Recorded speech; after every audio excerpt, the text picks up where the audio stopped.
మినిషి గారు Simhachalam important sir. School కూడా ఇది సార్ సింహాచలం స్కూల్ గురించి చెప్పారు. చాలా ఇంపార్టెంట్ స్కూల్ సార్.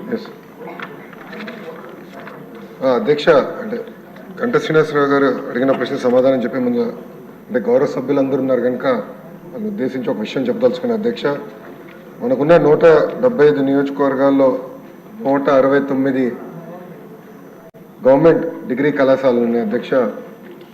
49 నియోజకవర్గాలు ఒక్క డిగ్రీ కళాశాల ఒకటి లేదు అధ్యక్ష. 91 నియోజకవర్గాలు కనీసం ఒకటి ఉంది అధ్యక్ష.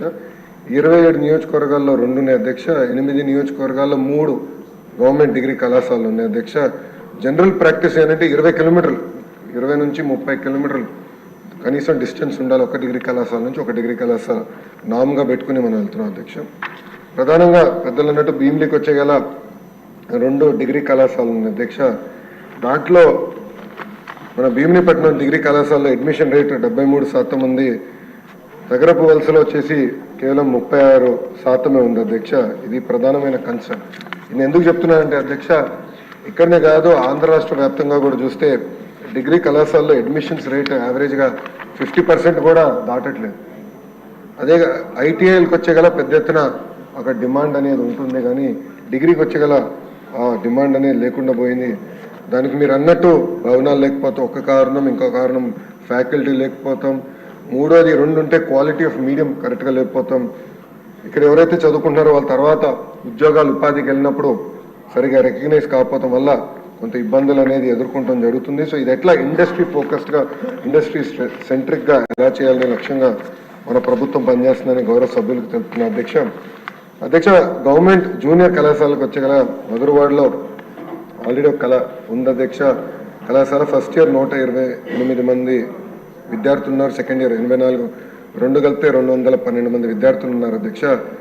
ఇంకోటి వచ్చేది పద్మనాభం దగ్గర హై స్కూల్ ప్లస్ అధ్యక్ష, స్ట్రెంత్ 34 ఉంది అధ్యక్ష. దాన్ని కూడా నేను ఎక్స్ప్లెయిన్ చేస్తాను. దగ్గర వలసకొచ్చగల స్ట్రెంత్ అక్కడ లేకపోయినా, జూనియర్ కళాశాల అక్కడ లేకపోయినా భీమునిపట్నం దగ్గర ఉంది కనుక అది 5 కిలోమీటర్ల దూరం కనుక అక్కడ 709 మంది విద్యార్థులు ఉన్నారు. General first year 167, general second year 139, vocational first year 208, vocational second year 175 మంది ఉన్నారు అధ్యక్ష. సో దగ్గర వలస దగ్గర నుంచి చూస్తే 450 మంది విద్యార్థులు అక్కడికి వెళ్తున్నారు అధ్యక్ష.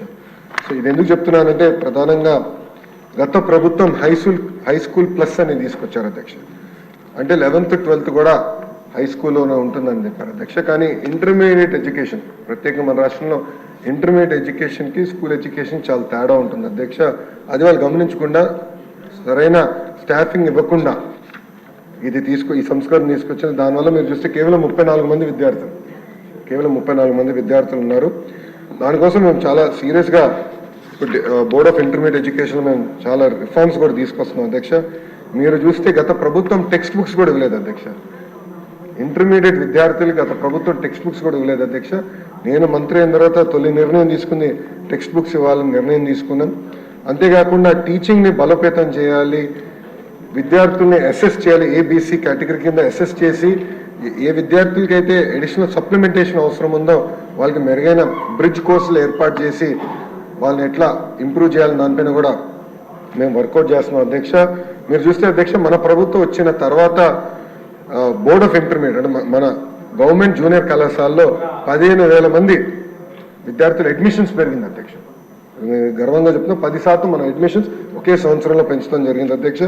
నా పక్కనే గౌరవ మంత్రివర్యులు నారాయణ గారు కూర్చున్నారు.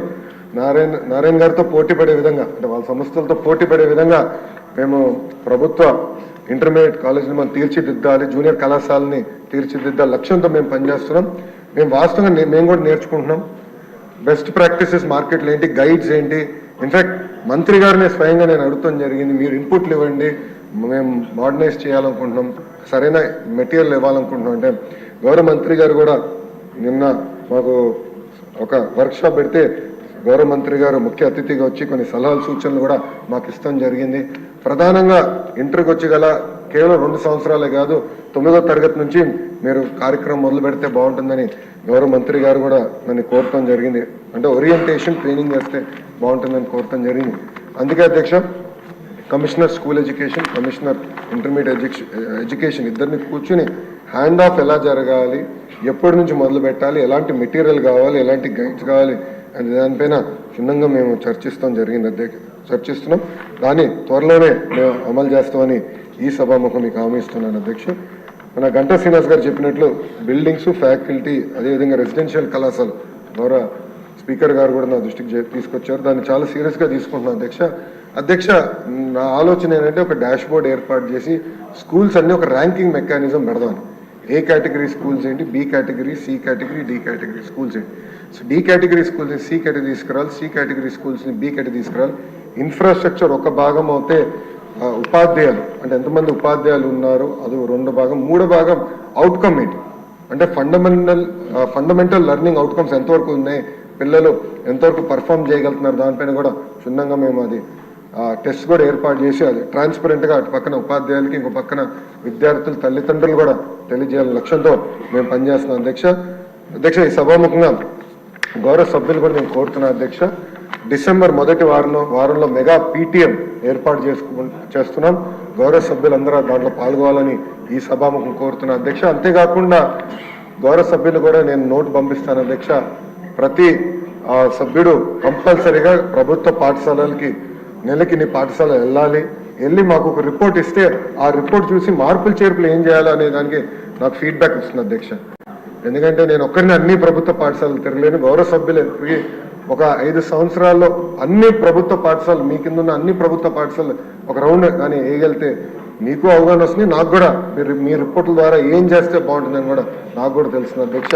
దయచేసి ఇది గౌరవ సభ్యులు కూడా సీరియస్గా తీసుకోవాలని ఈ సభాముఖంగా కోరుకుంటే ఆ నోట్ త్వరలోనే గౌరవ సభ్యులకి నేను డైరెక్ట్గా పంపిస్తాను.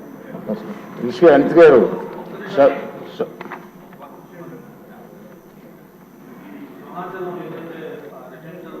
చెప్పాము మంత్రి గారిని ఆ బ్యాలెన్స్ వర్క్ అప్పుడు మనం ఎన్టీ రామారావు గారు పెట్టిన స్కూల్లో నేను మినిస్టర్గా ఉన్నప్పుడు దాదాపు బిల్డింగ్స్ అన్ని కూడా స్లాబ్లు అయ్యేసి అన్ఫినిష్డ్గా ఉన్నాయి. ఈ 5 ఏళ్లలో దాన్ని కొంచెం కూడా టచ్ చేయలేదు. దానికి 5 కోట్లు ఇస్తే ఆ బిల్డింగ్స్ కంప్లీట్ యూటిలైజ్ చేసినాం. అలాగే తగరపాలస డిగ్రీ కాలేజీ కేజీబీ స్కూల్లో టెంపరీగా రన్ అవుతుంది. వాళ్ళు కాలేజీ ఏమైనా నోటీసులు ఇచ్చారు, దాన్ని కూడా ఒకసారి ఆల్టర్నేటివ్గా మనం చూసుకోవాలి. త్వరలోనే నేను ఎతికే ఆల్టర్నేట్ అకామిడేషన్ క్రియేట్ చేస్తాను అధ్యక్ష. అప్పటి వరకు కంటిన్యూ చేస్తాను అధ్యక్ష. నేను అధికారులు కూడా చెప్తాను. అంతేకాకుండా మన సింహాచలం స్కూల్ గురించి మీరు చెప్పారు, పెండింగ్ వర్క్స్ అని 6 నెలల్లో పూర్తి చేసి మీ చేత రిబ్బన్ కటింగ్ చేయించే బాధ్యత నేను తీసుకుంటాను. తాతగారి స్కూల్ అండి సార్, తాతగారి ఇచ్చే స్కూల్ బాధ్యత పెరిగింది అధ్యక్ష. జాగ్రత్తగా చేస్తాను. అమ్మ అనిత గారు, సభ్యులు క్వశ్చన్ విత్డ్రా చేసుకున్నారు. ఈ క్వశ్చన్ పూర్తయిందండి. ఇప్పుడు నెక్స్ట్